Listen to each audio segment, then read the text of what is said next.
Good day, fellow agents. Damaged Goods here. Today's vid, we're going to discuss what you need to create a good DPS build for the raids. I have a build that I've created. It takes me through Iron Horse raid and Dark Hours raid, and I have no problems. The big problem is the newer players in the game. They want to raid. They want to reap the rewards. I don't blame you. And you'll go in, you'll join a random raid, and you'll get kicked. The raid leader will inspect you as soon as you join his raid group. He will inspect you, and if he finds that you do not have the damage on your build to go into the raid, he will kick you, no questions asked. I do not agree with that. I think if you're a raid leader and you're running raids and someone joins your raid group, if they're not suitable, they're not well enough equipped, don't just kick them. Give them an explanation why. Tell them you do not have enough damage to be in the raid. Explain to them what they do need. Show them your build, a good DPS build. Let them take a photo shot of it so they can work on getting themselves a build. Okay? So this build I created quite a while back. We'll have a look at it here.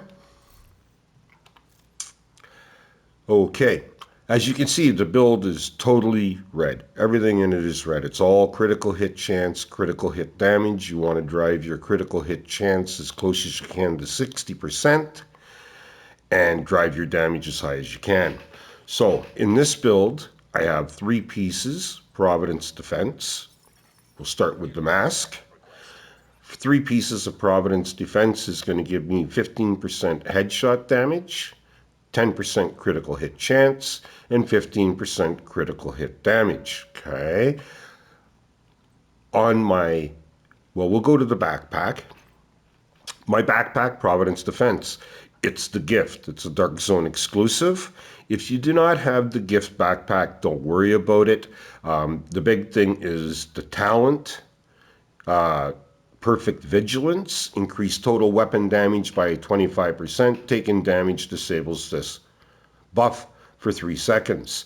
Now, as I said, if you do not have the gift backpack, don't worry about it. Try to get a Providence piece well rolled and just put Vigilance on it. You don't have to have perfect Vigilance. If you do, great. If not, Vigilance on your backpack, okay? Now we'll move to the gloves. I have a pair of improvised gloves. The best thing about improvised gear is you get your main core weapon damage, you get 2 attributes, but you also get the mod slot.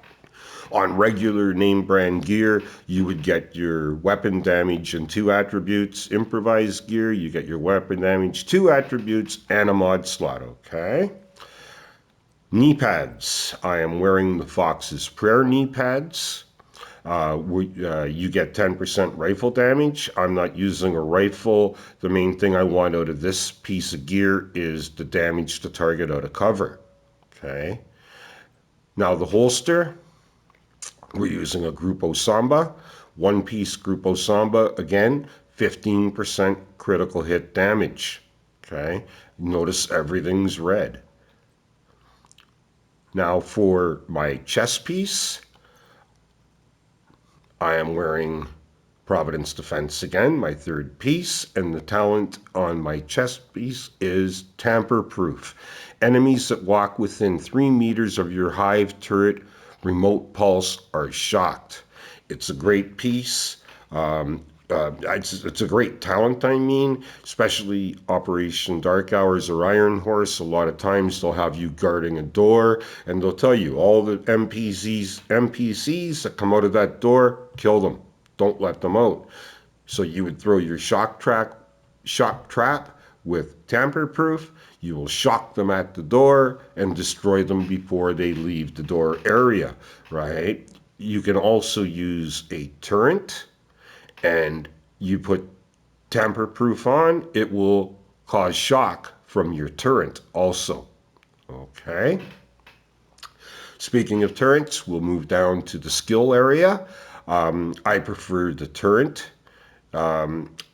Some people like the drone. I find the drone wanders away on you and you have to call it back all the time. Where the turret, you throw it out there in a specific area in the raids and you tap your turret on your enemy, shoot your enemy, job well done. Okay? Most important thing is Reviver Hive. When you join a raid group, the raid leader is going to look at your gear, as I said, and he'll see that you are more than sufficient with this gear set to handle the raid. And he'll want definitely a Reviver Hive. No one wants to be picking you up all the time in the raid, right? They will have to pick you up the odd time, but your Reviver Hive is vital. You must have the Reviver Hive, okay? Now we're going to move over and we're going to go to the chest piece one more time. In the raid, I like to have more than just one talent for my chest piece. I have 3 pieces of Providence Defense and I'm wearing tamper proof. I also have other pieces, chest pieces. They're all Providence Defense. That way I don't lose my brand set 3 pieces. Headshot damage, critical hit damage. I keep them all.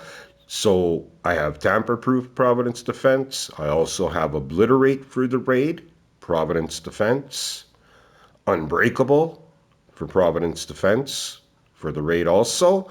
And the biggest one of all, let me go down here, the Sacrifice, Providence Defense, the named piece, the Sacrifice. Talent, Perfect Glass Cannon. All damage you deal is amplified by 30%. All damage you take is amplified by 60%. Living dangerous in the raid wearing that. But if you can stay alive, it creates a pile of damage, okay? Now, as a talent, I have Gunner on. The reason I like Gunner is when I do Iron Horse raid, when you're in the furnace room, the raid boss will say, okay, everybody, destroy your lava. I'll jump down, I'll switch over to my Gunner, the lava door will open, I'll break the crust of the lava using the Gunner, the minigun, and it's very quick. It works very well. The lava will flow, and then I'm up the chain to the top. Okay. So this build, as I say, it will take and put you into Iron Horse or Dark Hours. As far as our stats, we're looking at 60% critical hit chance, 199 critical hit damage, 90% headshot, and 21% health damage. That's more than enough for the raid. A lot of the raid groups that I raid with, they will not just kick you, as I say, they will talk to you and they'll tell you, come back when you have 50% critical hit chance, 150 critical hit damage minimum, but they will allow you into the raids. Okay, so as I say, people, fellow agents, this is the build that I use for the raid. You can take a screenshot, copy it, but anytime you join a raid random and the boss looks at your build, he's going to see what you have. He's not going to kick you out of the raid. It's a decent build and it will do Iron Horse and Dark Hours, not a problem. Okay? Anyway, damaged goods. Everybody have a good day. Everybody have a good night. Take care, everybody. Bye-bye.